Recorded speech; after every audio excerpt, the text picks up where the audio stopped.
अगर आप किसी सेल को देखते हैं, कोशिका को देखते हैं, तो उसके अंदर बहुत सारे स्ट्रक्चर आपको दिखाई पड़ेंगे।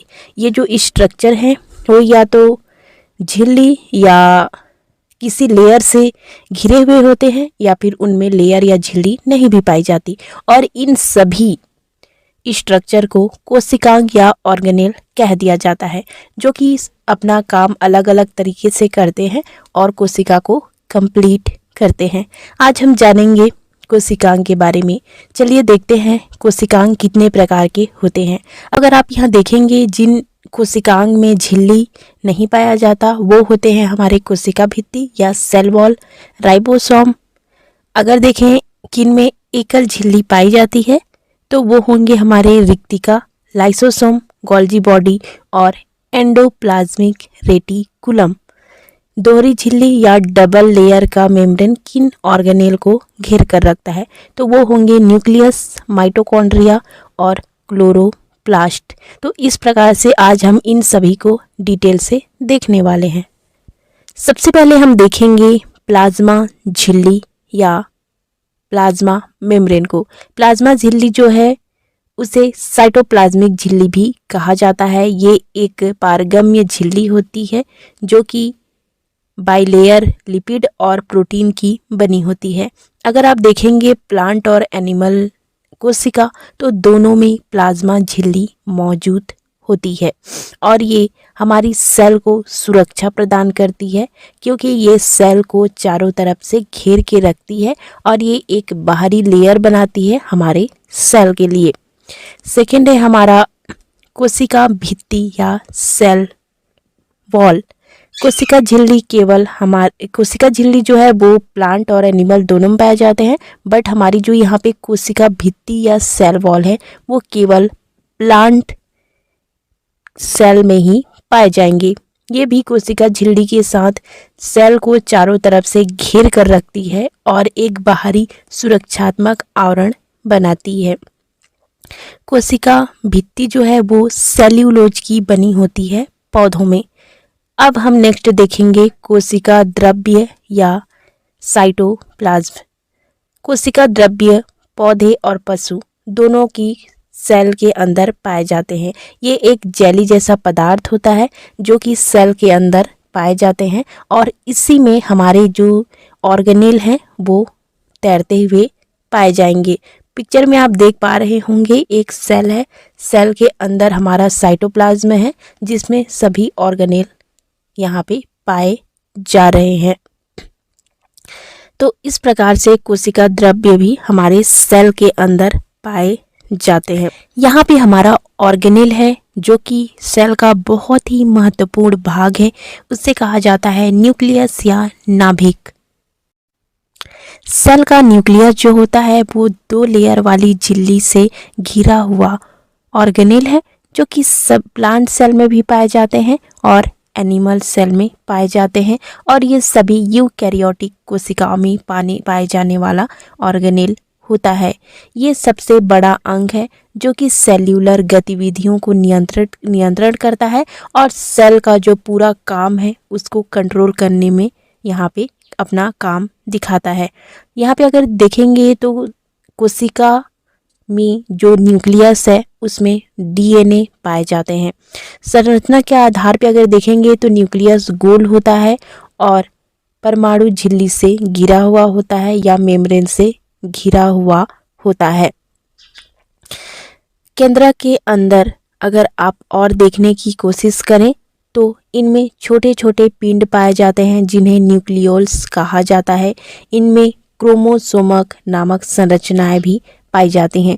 क्रोमोसोम पतली और धागे जैसी संरचनाएं हैं जो कि माता पिता या पेरेंट्स के लक्षण को उनके बच्चों तक पहुंचाते हैं। तो यहाँ पे न्यूक्लियस कितना इम्पॉर्टेंट हो जाता है ये जानना, ये तो हम जान गए क्योंकि न्यूक्लियस ही है जो सेल पे कंट्रोल भी करता है और इसके अंदर पाए जाने वाले जो डीएनए क्रोमोसोम है वो माता पिता के लक्षणों को बच्चों तक पहुंचाते हैं। अब हम यहाँ पे देखेंगे हमारा ऑर्गेनेल जो कि है माइटोकॉन्ड्रिया। माइटोकॉन्ड्रिया को कोशिका का पावर हाउस भी कहा जाता है। पावर हाउस से आप समझ ही गए होंगे, ये कोशिका के लिए खाना उत्पादन करने का या ऊर्जा उत्पादन करने वाला ऑर्गेनेल होता है। माइटोकॉन्ड्रिया ही कोशिका के लिए ऊर्जा उत्पादन करता है। अगर यहाँ पे आप देखेंगे तो ये दोहरी झिल्ली वाला ऑर्गेनेल होता है जो कि दो अलग अलग भागों में विभाजित होता है। अंदर वाले भाग को मैट्रिक्स कहा जाता है, जबकि बाहरी झिल्ली साइटोप्लाज्म के साथ एक लेयर बनाने का काम करती है। यहाँ पे अगर आप इसका स्ट्रक्चर देखेंगे तो ये गोल भी हो सकते हैं, अंडाकार भी हो सकते हैं और इसी के द्वारा एटीपी के रूप में ऊर्जा का निर्माण किया जाता है। तो हमारा पहला ऑर्गेनेल क्या हो जाता है? माइटोकॉन्ड्रिया। ये नेक्स्ट ऑर्गेनेल देख लेते हैं जिसे कहा जाता है हमारा लवक या प्लास्टिड। ये सिर्फ हमारी प्लांट कोशिकाओं में ही पाए जाते हैं। पौधे में जो कोशिकाएं हैं उनमें केवल लवक पाए जाएंगे। ये 3 प्रकार के होते हैं। हरित लवक जिसे क्लोरोप्लास्ट कहा जाता है, अवर्णीय लवक जिसे ल्यूकोप्लास्ट कहा जाता है और थर्ड है वर्णीय लवक जिसे क्रोमोप्लास्ट कहा जाता है। सबसे पहले हरित लवक को देखते हैं। हरित मतलब हरा, ये हरे रंग के होते हैं क्योंकि इनके अंदर क्लोरोफिल पाया जाता है और इसी की वजह से हमारे जो पौधे के भाग होते हैं, पत्तियां होती हैं, वो हरे कलर के दिखाई पड़ते हैं। नेक्स्ट है हमारा ल्यूकोप्लास्ट। ये रंगहीन लवक होते हैं और पौधे के उन भागों की कोशिकाओं में पाया जाता है जो प्रकाश से वंचित होते हैं। मतलब प्लांट के ऐसे भाग जहाँ पर प्रकाश नहीं पहुँच पाता, वहाँ पर ल्यूकोप्लास्ट पाए जाते हैं, जैसे कि जड़ में पाए जाएंगे और स्टार्च के रूप में जो भोजन स्टोर होता है हमारे आलू और प्याज, उन सभी भागों में ल्यूकोप्लास्ट पाए जाते हैं। थर्ड हमारा हो जाता है क्रोमोप्लास्ट। ये रंगहीन लवक होते हैं जो लाल, पीले और नारंगी रंग के हो सकते हैं। ये पौधों के रंगीन भागों जैसे कि फूलों में पाए जाते हैं और इसी की वजह से हमारे फूल और फल कलरफुल दिखाई पड़ते हैं। कौन से प्लास्टिड की वजह से? क्रोमोप्लास्ट की वजह से। यहाँ पे जो हमारा क्लोरोप्लास्ट है उसी की वजह से ही पौधे प्रकाश संश्लेषण की जो क्रिया है उसको कंप्लीट करते हैं और ये प्रकाश संश्लेषण पत्तियों में होता है और क्लोरोप्लास्ट पत्तियों में ही पाए जाते हैं। नेक्स्ट होता है हमारा लाइसोसोम। ये एक छोटा गोलाकार आकार का होता है जो कि एक झिल्ली से घिरा हुआ ऑर्गेनेल है। इसके अंदर पाचन एंजाइम भरे होते हैं। पाचन एंजाइम भरे होने की वजह से ये पाचन में मदद करता है और जो वेस्ट प्रोडक्ट है, अपशिष्ट पदार्थ है, उसको बाहर निकालने में मदद करता है कोशिका से। और जो हमारी मृत और क्षतिग्रस्त सेल होती हैं उनको भी ये पचाने का काम करता है और इसी वजह से लाइसोसोम को आत्मघाती थैली कहा जाता है। तो लाइसोसोम हमारे सेल के लिए बहुत ही इम्पॉर्टेंट हो जाते हैं क्योंकि ये सफाई का भी काम करते हैं और साथ ही साथ पाचन का भी काम करते हैं। इसकी खोज डी डवे के द्वारा की गई थी। चलिए नेक्स्ट अब देख लेते हैं हमारा राइबोसोम के बारे में। ये पादप और जंतु कोशिका दोनों में पाए जाएंगे हमारे राइबोसोम और अगर इसका देखेंगे तो ये सबसे छोटा कोशिकांग या ऑर्गेनेल होता है। राइबोसोम जो है वो राइबोन्यूक्लिक एसिड नामक अम्ल और प्रोटीन के बने हुए होते हैं। इनका काम क्या होता है ये भी जानना जरूरी है। राइबोसोम प्रोटीन के संश्लेषण का काम करते हैं और इसीलिए इन्हें प्रोटीन की फैक्ट्री कहा जाता है। तो राइबोसोम क्या करते हैं? प्रोटीन संश्लेषण का काम करते हैं। राइबोसोम जो होते हैं वो यहाँ पे ऐसे ऑर्गेनेल हैं जिनमें झिल्ली या फिर मेम्ब्रेन नहीं पाया जाता इनके चारों ओर। ये साइटोप्लाज्म जो कोशिका के अंदर द्रव्य है उसमें तैरते हुए दिखाई पड़ते हैं या फिर जो हमारा एक ऑर्गेनेल है जिससे एंडोप्लाज्मिक रेटिकुलम कहा जाता है उसके भीतर भी पाए जा सकते हैं। और राइबोसोम का काम क्या है? प्रोटीन संश्लेषण। नेक्स्ट है हमारा गोल्जी बॉडी या गोल्जी कॉम्प्लेक्स। ये एक झिल्लीबद्ध ऑर्गेनेल है जो कि चपटी होती है और खड़ी थैलियों का एक श्रृंखला जो है उसके रूप में दिखाई पड़ती है और इस श्रृंखला को कहा जाता है सिस्टर्न।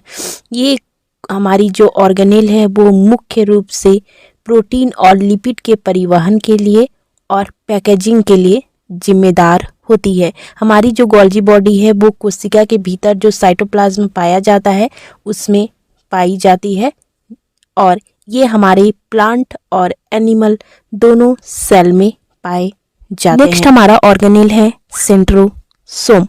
ये सिर्फ हमारे एनिमल सेल में भी पाए जाते हैं और ये कोशिका विभाजन के समय महत्वपूर्ण भूमिका अदा करते हैं।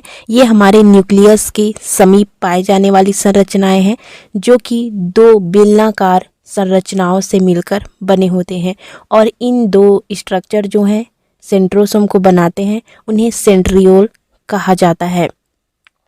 सेंट्रोसोम का काम क्या होता है? सेल डिवीजन या कोशिका विभाजन के समय हमारे सेंट्रोसोम स्पिंडल फाइबर का निर्माण करते हैं जो कि बहुत ही ज़रूरी हो जाते हैं हमारे सेल डिवीजन के समय। तो इस प्रकार से सेंट्रोसोम भी हमारा हो गया। हमारा नेक्स्ट ऑर्गेनेल होता है एंडोप्लाज्मिक रेटिकुलम। एंडोप्लाज्मिक रेटिकुलम जो है वो तरल या फ्लूइड पदार्थों से भरी हुई एक ऑर्गेनेल है जो कि कोशिका में परिवहन प्रणाली के रूप में काम करती है। एंडोप्लाज्मिक रेटिकुलम जो है वो दो प्रकार के होते हैं। पहला है रफ एंडोप्लाज्मिक रेटिकुलम और दूसरा है स्मूथ एंडोप्लाज्मिक रेटिकुलम। यहाँ पे अगर आप देखेंगे तो इनमें राइबोसोम की उपस्थिति के आधार पे देखा जाता है। स्मूथ एंडोप्लाज्मिक रेटिकुलम जिनमें राइबोसोम नहीं पाया जाता है, ये कोशिका में कार्बोहाइड्रेट और फैट के संश्लेषण में सहायक होती हैं, जबकि हमारा जो रफ एंडोप्लाज्मिक रेटिकुलम है उसमें राइबोसोम पाए जाते हैं और ये कोशिका में प्रोटीन के संश्लेषण में सहायक होते हैं। नेक्स्ट हमारा ऑर्गेनेल होगा वैक्यूल।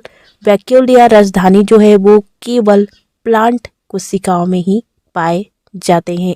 ये एक झिल्ली से घिरी हुई संरचना है और इसके अंदर कोशिका रस भरे हुए होते हैं जिनमें जल, खनिज लवण और कार्बोहाइड्रेट पाए जाते हैं। आज का वीडियो खत्म करते हैं। इस वीडियो से रिलेटेड एक क्वेश्चन भी देख लेते हैं।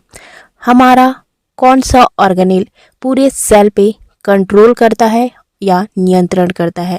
ऑप्शन होंगे हमारे centrosome, nucleus, endoplasmic reticulum. Answer comment करके दीजिए, जरूरी दीजिएगा। वीडियो अच्छा लगा प्लीज़ लाइक कर दीजिएगा। Thank you so much for watching.